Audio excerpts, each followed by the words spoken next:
Welcome to Science for Progress. We believe that empirical evidence and scientific understanding are essential to master the challenges of the 21st century. To advocate for the sciences and their roles in society, we are building an online community and organize live events in Portugal, where we are based. In the first few episodes of this podcast, we will introduce ourselves to you. But soon we are moving on to invite members of other groups to talk about their ambitions and projects. I am Dennis Eckmeyer, initiator of Science for Progress and host of this podcast. Today I welcome Gabriella Ferreira. I'm 22 years old. I studied biology as my bachelor degree. I actually got into it because I was really into science when I was a kid. Science in a way where you experiment with everyday life objects. Or in the kitchen, just little things. I was just really curious about how everything worked. What kind of things would you do? I remember being a kid and you have those science fairs and you have to present a project and everyone does the volcano one. And I thought it was really, really cool because to demonstrate how things work in the bigger picture was really funny in a way that it makes people wonder. It makes you wonder, I'm doing this on a little scale, and of course the substances are not the same. So how is it like in a real volcano? What is happening? So you made one of those volcanoes? I actually made one too. It was good, but didn't last very long. But back then you didn't live in Lisbon yet, right? No. I lived in France for 9 years. The first 9 years of my existence. Okay. And then I moved to Portugal. It was a big change, but it was good because in France I was living in Paris. So I could only have nature around me when I was in parks, and it's not really the same thing. So when I got to Portugal, I started living in the countryside. I really got into farming and gardening and all the animals around me and knowing about what life around me was like, what kind of biodiversity exists. It was really, really nice, which also helped. So did you get one of those books that have the different animals? I had one, but I don't think I got it on purpose. What? I found it the other day, actually. As I was saying, I was really curious when I was a kid, but I didn't have that insight that I was curious. It was natural. Only after studying and really knowing, I'm really doing this, only after that I started noticing that I was before and noticing that the books I had were about stuff that now I work in or study. And it was really funny. The other weekend I was at home at my parents' and I found a big book, like 800 pages, and there was a lot of information on surviving in the wilderness, knowing the different type of plants and animals, and it was really about what you could eat, what you could use to cure yourself, everything. It was really, really, really cool to find that because I remember being a kid and reading and looking at all the pictures and the drawings, and I thought, wow, if one day I really need this, I have it. And it's really, really funny and really interesting, really fascinating. But you never did something like Girl Scouts? No. I thought about it, but I was a bit of a loner kid, so no, that didn't happen. I liked to discover things on my own. And then you went to do your bachelor's after school. Yeah, biology, because I was really inspired by... I only took scientific classes in high school, because here you have to choose between arts, humanities, and science and technology, which is... It was a little bit weird, because I was always really into art and architecture, and I almost got into it. But I don't know, I had to discover something else, so it all got me into biology. Yeah, mostly. Well, architecture is quite related to science, right? Yeah, I'm right now doing a master's on history and philosophy of science, and we have a subject which is called Science in the City. So we studied how architecture is influenced by scientific events, by medical events, by how society is dealing with their health and their knowledge. And that has a lot to do with architecture. Is really fascinating too. I think if we want to, almost everything has to do with science. Before we move on to part 2 of this episode, I have a short announcement. Science for Progress is just getting started. We are always looking for motivated new members. Do you feel that too many decisions crucial to our future are being delayed by groups who deny the evidence? Let us make a difference together. If you want to get in contact or just stay up to date with our activities, you can find us on Facebook, Twitter and Instagram under @SciForProgress. Our website is scienceforprogress.eu. I also want to point you to our new Twitter rotating curation account.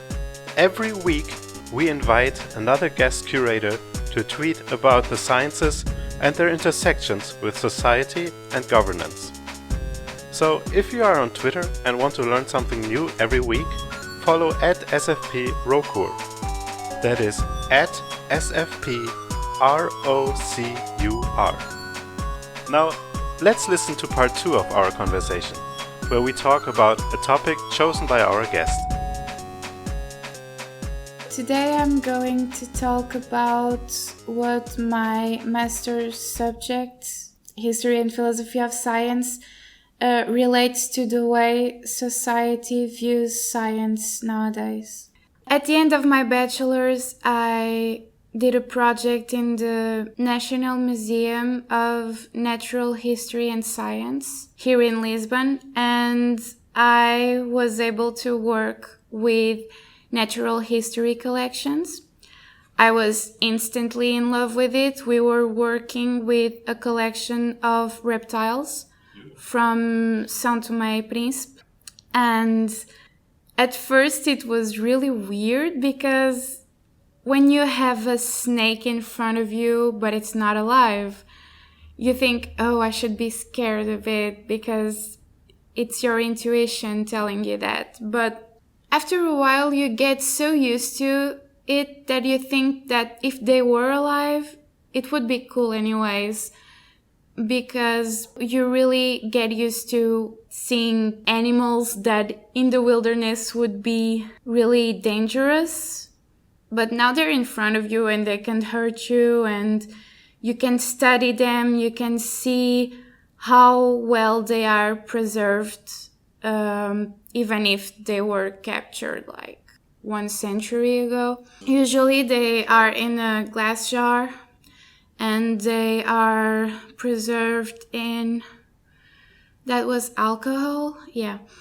And they still have little notes inside the jars with the name of the species, but it's the name of the species when the specimens were collected at that time. So you get to open it and you get to change everything because most of the time it's in really bad state. The alcohol in itself absorbs a lot of dirt, I think, from the capture, and it starts to get old and it's not really good to the specimen either, so you change it usually. Then you try to read notes and try to understand what species did they think it is. After you do that, you have to identify the animal by yourself because you can't rely on old taxonomy. Things change and taxonomy is always evolving, so you need to verify by yourself. So I did that. We actually discovered the species, and it was Trachelepis adamastor. It was a reptile collected, I think, 50 years ago, if I'm not mistaken. No, it's more like 60 or 70. But it was misidentified. It was identified as another closely related species. But now we have the ability to do molecular analysis, to compare species between them and do the taxonomical evolution. So we concluded that it wasn't the species it was supposed to be, which is cool. Like, it's like a treasure hunt. You don't know, you find a big box, a big treasure, and you don't know what's inside it. And things that were lost a long time ago now can be new things that no one discovered before you. And that is really nice.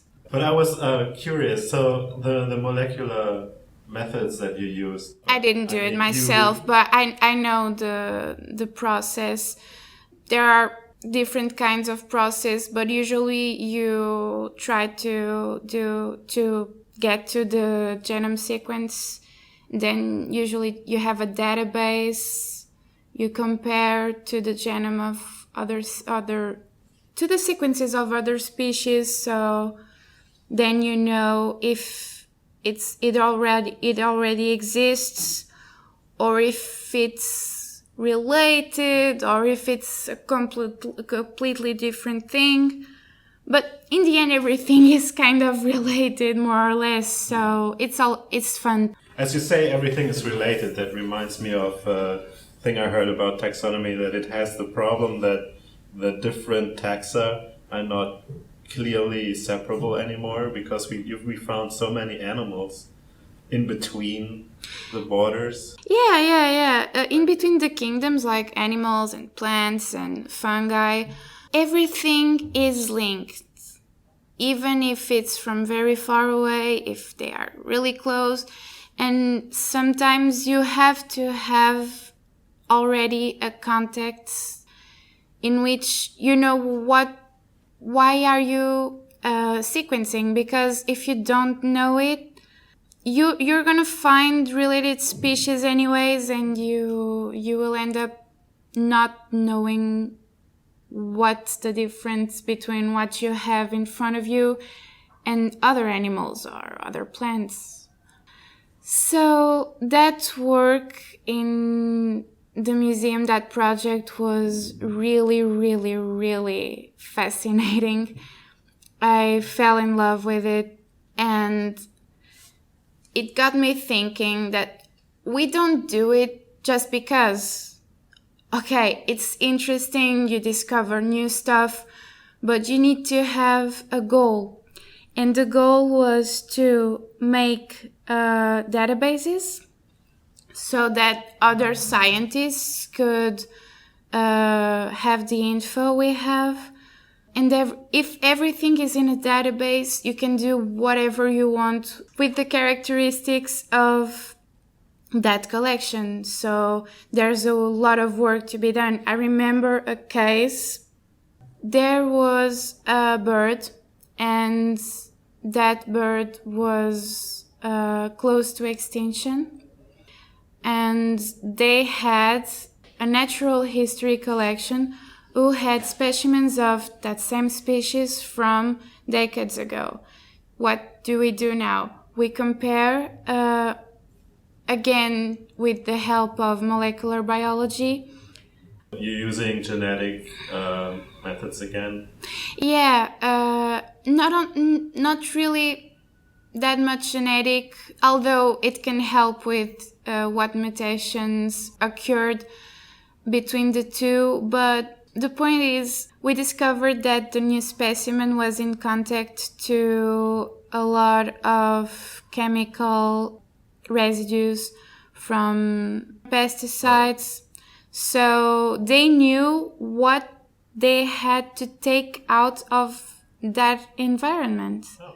So they did. And that bird is still reproducing. It's still an existent species. Did the population recover? It's fine. It's like nothing ever happened, I think. I don't know if my sources are that correct, but it was the story that really got me into why are we doing this? Besides, it's so much fun, it's so interesting. It really helps. It has a bigger goal. And that was always something that fascinated me, because I never really understood what I was here to do. I think. What do you mean with here? On Earth. Like, alive. I think we all think about it at some point. And I never really reached a conclusion, because I don't feel I have to. But I feel like I want to spend that time doing something that is bigger than me. Doing something that is not only important to me, but important to things I can't control, important to nature, important to things that I think that are good. So, yeah, it has that perspective too. And it was a work that really inspired me to go into my master's. That's what I was about to ask. Okay. You were saying that you loved working with animals, and I was thinking, why didn't you go into zoology or herpetology? I was actually more into botany, to be honest. But yeah, you're it's talking the same. about the reptiles. And then I thought, maybe she wants to go into preservation or conservation. I thought about it. Conservation. I thought about it. So why did you go into the history and philosophy of science instead? I think there are a lot of things that are misunderstood. Not on purpose, not because we don't have the knowledge or not because it's our fault.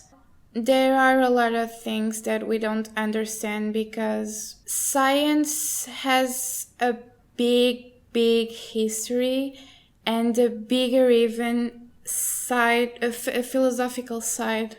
And by understanding it, I think that we can reach more than just by the practical stuff. If you keep on studying history of science, if someone is there to compare things, to reach out for old things, to research information, you can get in contact with people that are doing research, and all that knowledge is symbiotic, and it's like the bird collection thing. We have it because biologists collected that specimen years ago, so we have to have the practical part, but we also have to have the people who study the collections by themselves, the people who keep the collections, the institutions like museums and universities, so that we can access more knowledge. We saved a species just by that archived knowledge, not only by practical, because practical doesn't really have a timeline. Practical is in the now, and sometimes you need to go back to the past. Sometimes you need to rethink things. And history really helps that, because we study history, but it's more about how people thought about science, how people got into ideas, scientific ideas, how scientific revolutions happened. And that still tells a lot about today. So I think we have to have this field. Science exists for around 300 years, a little bit more. Is that right? What do you mean by science? Because you mean modern science? Modern science. Okay. Because for me, science is not really what we do. That's what I was saying when I was saying that I used to like scientific stuff when I was a kid. It's not really science if you consider the modern definition of science. But I'm really into what was science before now. Before the Enlightenment, right? I mean, you have Yeah. philosophers. I really like metaphysics. For example, the natural philosophy is something that I think a lot of things are still up to date. Yesterday, I was making a presentation on Aristotle's biology, and I was really surprised when I found myself thinking, oh, what he's saying is still contemporary. For example, I don't know what he's saying. he had a problem that was how to divide animals into kinds. What differentiates an animal? And what he says is that every animal has functions. Those functions and parts of its body constitutes its soul. So it's not our definition of soul.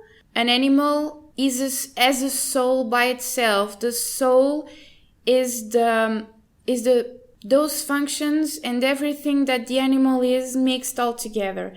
So would a modern translation be its nature? Yeah, it's nature, maybe. Yeah, that could be a good translation, yes. To differentiate between souls is to differentiate between essences. It talks about essence like it's what differentiates us from birds. Again, birds. I'm really into birds today. Birds have wings because the sole function of the wing is to fly. And to fly is a way of life of the bird. So it is a sole function because it really needs it. We don't. In that way, the essence of the bird is different from our essence because we don't need to fly. So what's the difference between essence and the soul or nature? Essence differentiates you between kinds. That was his problem, to put animals into kinds.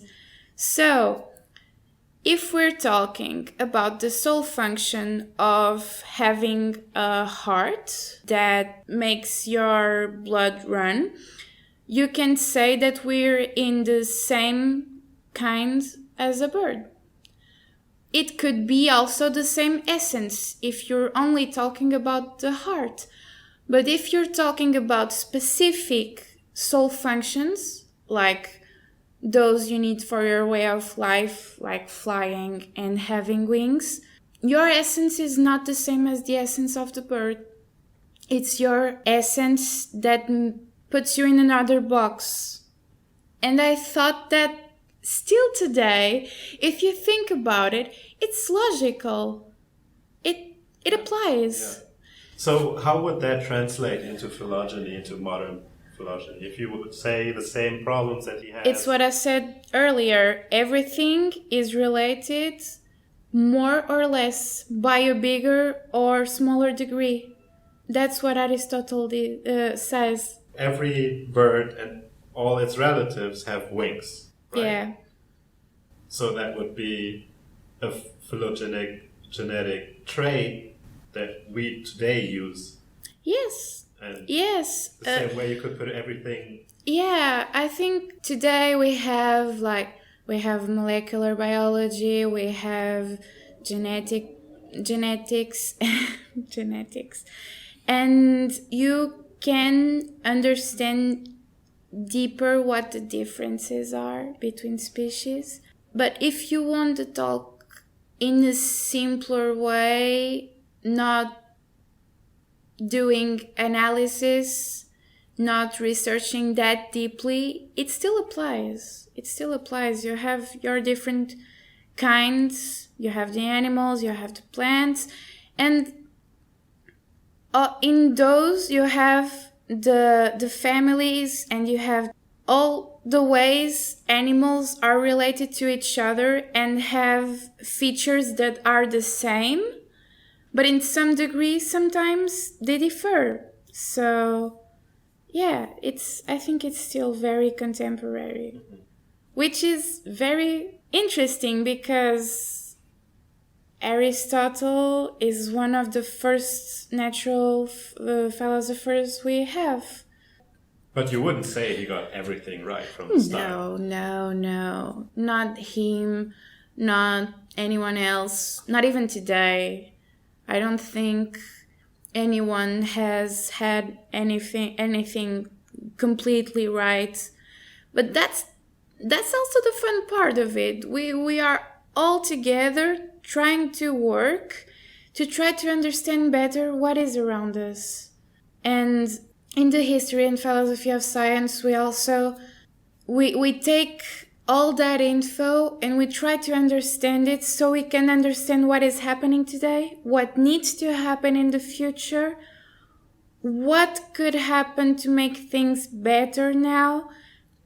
And for example, bioethics. Bioethics is really, really important, and it's really a big debate right now. So because what are the big topics in bioethics right now? Animal cruelty, the use of animals in science.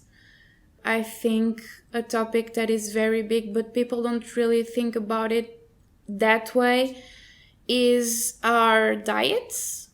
Again, animal cruelty, because it fits in the same box, but people are really talking about veganism like it's a trend, but it's a really bioethical problem, actually. There's been a lot of talk about gene therapy, CRISPR technology. the CRISPR technology, exactly. I mean, there are other technologies. Yeah, for but gene that editing. one is always in the headlines. I don't know why. Because it's very cheap to use. Okay. And it's very specific. Okay. And it's very reliable. I actually took genetic engineering in college, but never really did much more about it after. But I thought it was really interesting. I'm all for it, actually. I think it's something that really needs to have rules. We have to be sure about what we're doing, the most sure possible. It's something that really needs to be verified. We have to do a complete study. We have to know what we're talking about to do it. But it's good. So it's a bioethics problem, yeah. Right. But why? What is why? the Because imagine you're gonna join pieces of two sequences together from different animals, I don't know, or different bacteria. At first, the first problem is we're like playing God a little bit. That's a big issue. We don't know if we have the right to change something as it was naturally. But that also, we could also talk about that like in medicine and stuff like that. So we can't actually argue that. You mean when you say we can talk about it in medicine, that the act of fighting a disease might already be an ethical problem? If you think about it, you are changing the way things are naturally, you know? And I don't think it constitutes as a problem in a negative way. It is a problem just because it brings a lot of different things to talk about. Do we have the right to do this? Is it better if we do it, or is it better if we don't? But then again, I'm all for it. When I'm sick, I go to the doctor. So it's a really complicated topic. So after that problem, if you alter something that is already you also have the problem of mutations and of transmitting features from one sequence to another that you don't want. And sometimes that can bring problems. It already brought problems.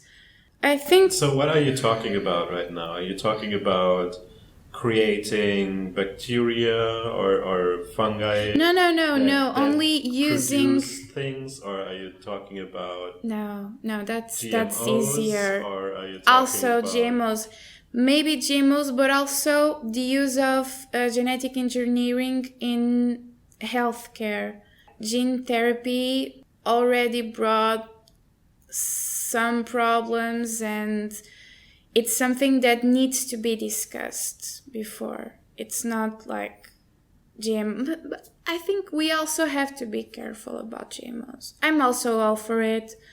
I don't know why there's this big nightmare that GMOs are bad, and it's something that is really misunderstood, which is also something that I like about this project, Science for Progress, because if people get into science a little bit more, if science is not the big, scary thing, people can understand that some things that are mediatized as really awful, maybe they're not that awful. Why do we say... I ask some of my friends or people that I know or family, why are you against GMOs? And they're, oh, it's so bad for you, it's so bad for the environment, it's so bad. But why are you saying it? Why? How do you know? Oh, because I saw it on TV and it was really awful and I don't want to be sick. And those people also eat some things that are full of pesticides and they don't know it because no one talks about it. It doesn't bring any money. So there has to be a connection between society and science so that everyone can speak the same language and everyone can agree and disagree more on things without being influenced. And yeah, genetic engineering is something that... So what are the good things about it and what are the bad things about it? There are a lot of uses. If done right, you can cure diseases, you can cure, like they did with the rice, that there was a deficiency on vitamin A. I can't remember really where, but they modified the rice so that it could bring more of that nutrient to the people, because they didn't have access to the pills like we do. They were really poor. It was a poor country in that way. And rice is really cheap. It's really easy to produce and they have a lot of it. So that solved the problem, actually. So we have a lot of ways in which it can be really good. That's the golden rice, right? That's what I think, called? yeah. Because it changes color a little bit. Yeah, I think so, yeah. So I think it's good, but it needs to be discussed. And that's what I'm really into regarding bioethics and regarding the history and philosophy of science too, because it's all mixed together. We discuss things, we discuss how they are, how they could be, how they should be sometimes, what is best for the environment, what is best for us, because there are also a lot of subjects that are centered on the humankind. People need to stop being afraid of science. People need to use science for their own interests, as long as those interests are good for everyone and good for the environment. And we need to learn more. That's what I was trying to say. We need to encourage knowledge in people, curiosity in people. And that's what I'm trying to do with my studies and with this project. I'm learning a lot, especially in history, and I find out that science is not as objective as we think it is. Oh, how is that? We have a very maybe Kantian way of thinking, that every knowledge is very empirical. Science is what is for sure. 1 + 1 = 2. But that brings a lot of thinking. Because we are born and we study and we learn that science is the most certain thing you will encounter. That's why everyone agrees that when you need to know about something, it needs to be a scientific research. But actually, on the course of centuries and centuries of making science in a lot of different ways, humankind was always very, very influenced by emotions, by their own subjectivity. And science is something that is more mutable. Science is something that can suffer more mutations than what we think it can.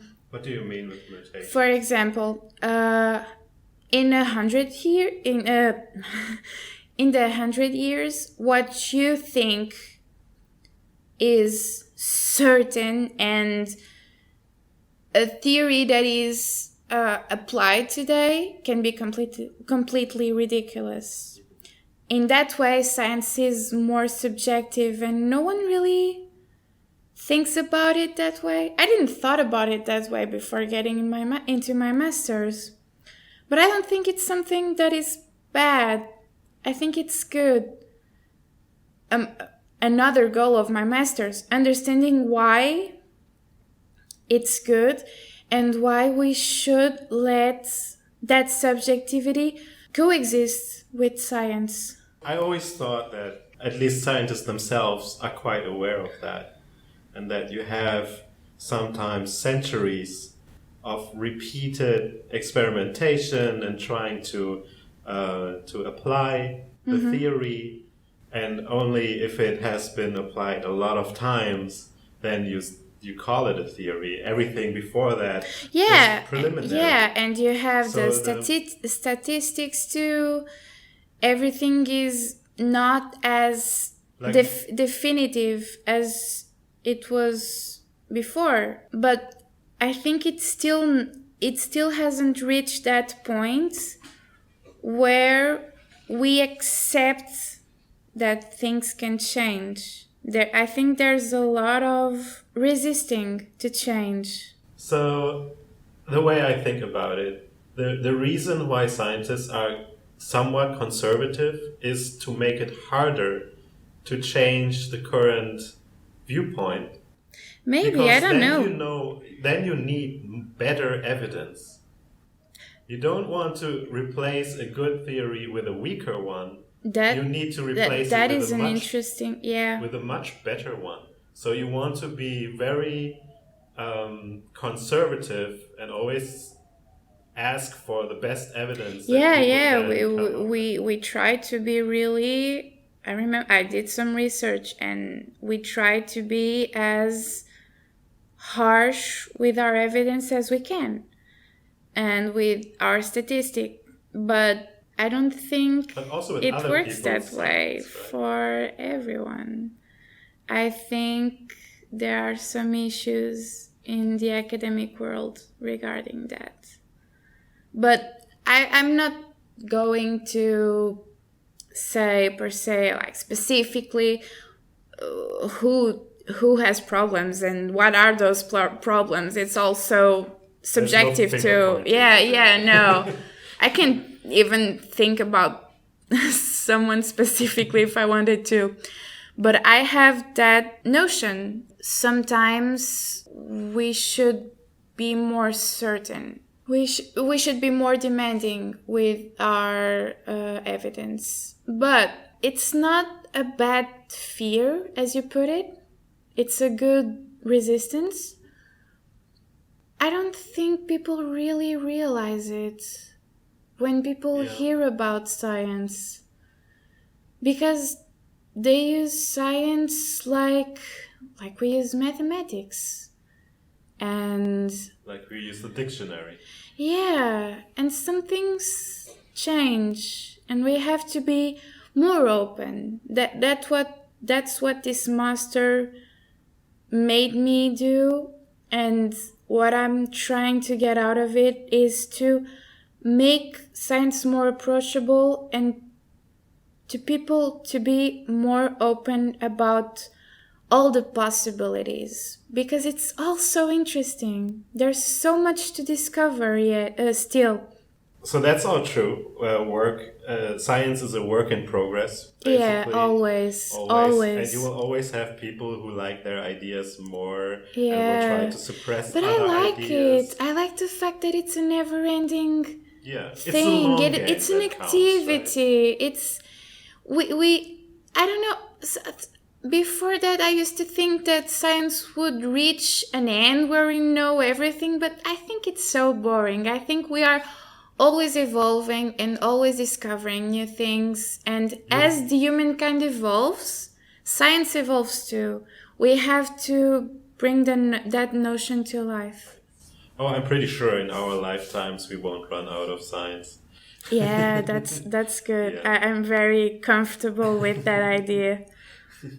Yeah, so it's more the long game, and there are very few theories that are successful across the long game, and I'm talking about centuries. Yeah. And some of them are, what we will always learn in high school forever on, I'm pretty sure, is Newton's laws, for example. Mm-hmm. Evolution is one of the most proven theories. Yeah, but even Darwin has been revised. Yeah, a lot of that's times. True. Yeah, that's true. I think that's good. The principle is still true. Yeah. There are a lot of predictions he made that had to be changed, but the fundamental idea is still true. And I hear that people say, I'm not a quantum physicist, but people say that quantum physics has the best predictive power. So you can really calculate what will happen in quantum space. I don't know how much that helps us in everyday life, but I'm pretty sure. So I know that some technologies rely on that, like satellite technology, things like that. Yeah. And I don't know, maybe someday we'll have enough knowledge for it to be more a part of our everyday lives. I think some subjects of science are, I don't want to say more advanced than we are, but sometimes we discover things and we don't know their meaning, and that is happening in a lot of fields. Quantum physics is one of them, and maybe someday we'll understand, which is fun. It's always interesting. Yeah. Yeah, what I like about it is that we have all this math and it works for quantum physics. But a lot of people say if you think you understood quantum physics, then you haven't understood quantum physics. Yeah, because it's all so complicated. I personally have no clue, to be honest. I also know only secondary. But I think it's interesting, the whole concept and what it brings. But you were talking about what you liked about all of this, and that the theories, even though some are still agreed on, some of them were revised and some of them changed completely and were proven wrong. I remember something that I'm actually studying right now and that I think is really interesting, because we have the concept of scientific revolutions, like between Copernicus and Aristotle, if you accept that the Earth is in the middle of it, or if the Sun is in the middle. And I'm actually studying it a little bit deeper, and I found out that there are so many people involved in that story that it's not how we learn it in school. It's more progressive. Its changes happened little by little and were influenced by a lot of different individuals. And we like to study science like there were some big heroes and they are so misunderstood during their lives, and then they finally think about something and they're right and everyone adores them even though they already died. But that brings a little bit of that big scary science image people have. So I think that if we understood that sometimes it's not as revolutionary as we think, and it was a work in progress, and there were a lot of people involved, and ideas change by little bits and not by, oh, we were totally wrong before and now we know, science would be more friendly. I think, and people wouldn't be so scared. Because now I have that perspective. Copernicus was helped by many people. Many people before him developed theories, developed instruments that helped him on his own theory.